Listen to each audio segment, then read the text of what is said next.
So this is something I put in recently, types of interested buyers for dental practices. So let's talk about Dr. Paul's House of Dentistry and Nachos. It's a good example. I made it up, by the way, but it does seem like a good name. It does $1 million a year. It has 5 operatories, and it profits $350,000. So this is a key point. So if you're listening, this is a key slide. Because in this slide, you may be the seller, you may be a buyer now, or you may be a buyer in the future. So even if you're a dental student or resident or young dentist listening to this, it's key, because who could buy Dr. Paul's House of Dentistry and Nachos that does $1 million and profits $350,000? So I'll tell you who could do that. One is traditional My First Practice young associate. Traditional dentist who's been in practice for 1 to 5 years, been an associate, has a restrictive covenant. This is outside the restrictive covenant.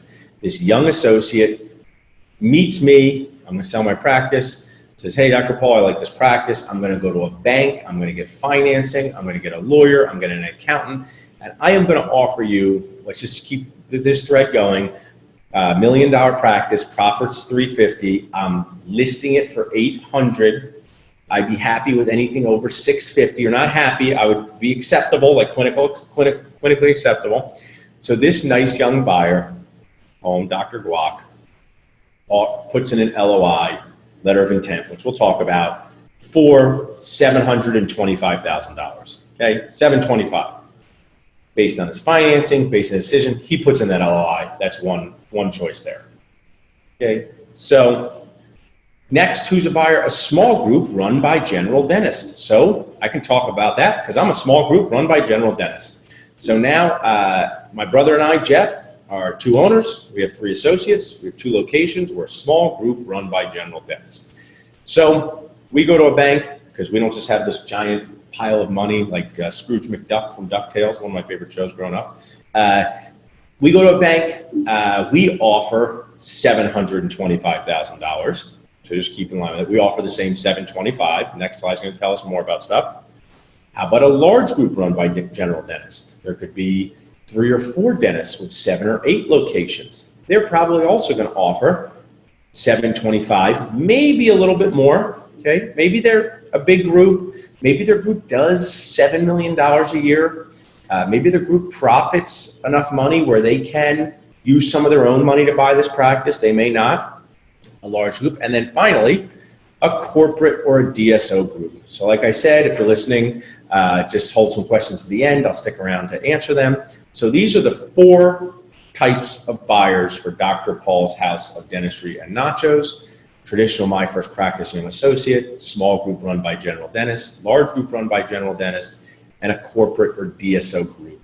Those are the people that could buy it. Now, what are the differences between these interested buyers? So what are the differences between these interested buyers? So traditional My First Practice young associate. So I'm the owner of Dr. Paul's House of Dentistry and Nachos, solo practitioner. Dr. Guac says, I'd like to buy it. What do I need to think about? As the owner, I will not be able to stay on as an associate for a long period of time. I will need to leave so the young Dr. Guac can produce the dentistry to pay back his loan.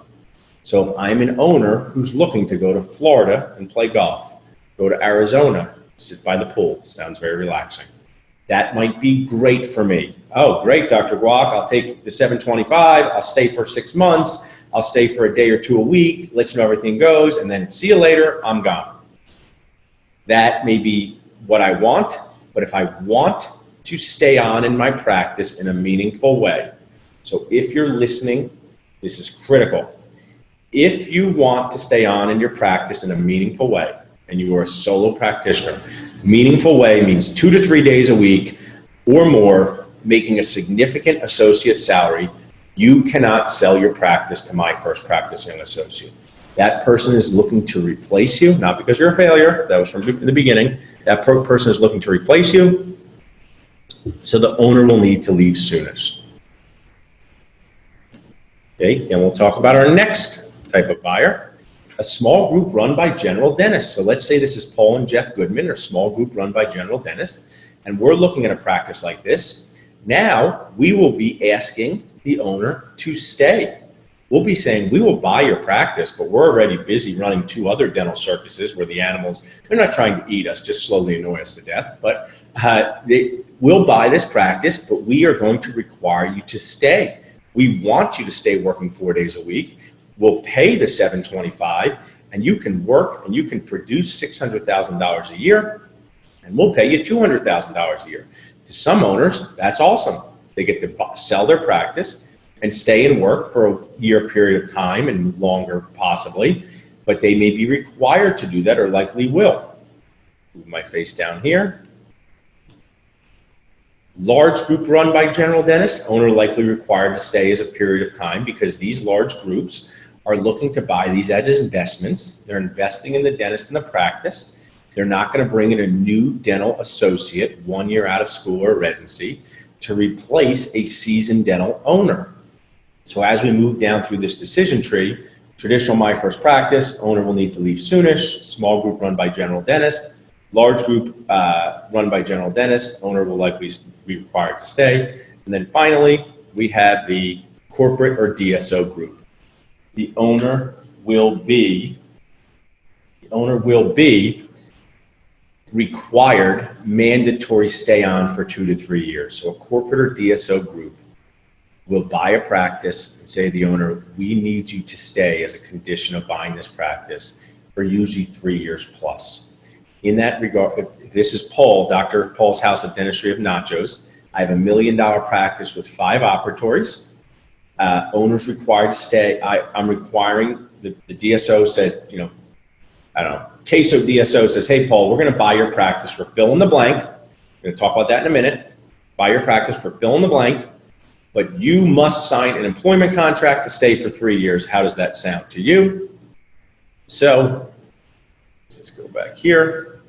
We're going to talk about why the DSO can pay more, but this is the differences in the types of interested buyers.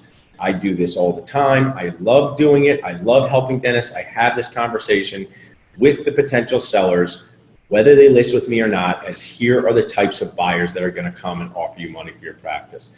Now, if you're watching this and you have a practice that does $600,000 a year out of 4 operatories, and you've been there for 30 years and you have great overhead, 50%, and you make $300,000 a year and you are doing awesome, it's unlikely that a DSO is going to buy a practice that does less than $800,000 a year. Doesn't mean impossible, but if you do less than $800,000 a year, it's unlikely a DSO is going to buy your practice, not impossible. So that may be one of the reasons why, if you're a seller, to keep your revenue in the 800,000 plus range. If you're sitting there thinking, I do $500,000 a year out of 3 operatories, and I have great overhead, great overhead control, and I like being a dentist, awesome. That's a great business too. Just think that you are going to sell your practice likely to that first choice there, traditional My First Practice, or a small group run by general dentists. The smaller the dental business, the more challenging it is for a young dentist to take it over, because they have high school loans. So this just is something for you guys to realize too. If you have a practice that does $300,000 a year, working 2 days a week, and you make $100,000 and you've been doing it for the past 3 years, that may be more of a chart acquisition or a merger into another practice. So this breaks down this here. Let's keep going here. Valuation, conversation, and listing agreement. So we talk about the range for the practice, agree on a listing price, and get ready to meet some buyers. So why can a DSO pay more money? And let's look at this here.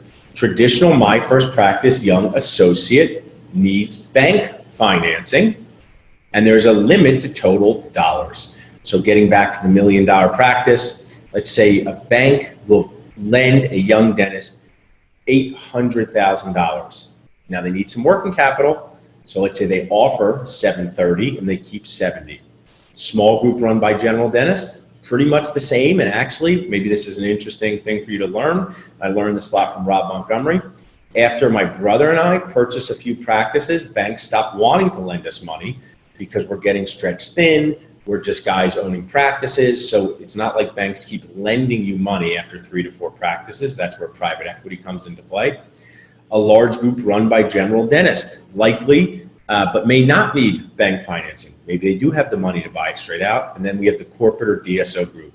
So when you sit down to learn something and sit for like a 1-hour webinar, 10-hour presentation, you can only remember so many things.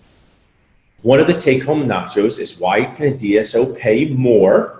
Because they don't need bank financing, so total dollars offer is likely higher than the other 3 buyers. So if I'm selling Dr. Paul's House of Dentistry and Nachos that does $1 million a year in 5 operatories, and young Dr. Bob Guac says, I'll give you $725, the groups say, these 2 groups say, I'll give you $750, you could stay on. A corporate or DSO group could come in and say, hey, Paul, we'll give you $900,000. We'll pay $950. We'll pay $1 million. Now, when I talk with sellers, each group has different hunger levels, just like we do as people. So they may be willing to pay 100% of collections to add a practice in Center City, Philadelphia. They may have a lot of choices and they might not do that. But this is why a DSO can pay more, because they have the money from private equity or whoever's invested in the DSO. They may be a $30 or $40 million group, so sometimes their profit is generating money for them to buy practices, but they are just a totally different buyer than the other 3 buyers. So you can ask me some questions about at the end, but super important to recognize.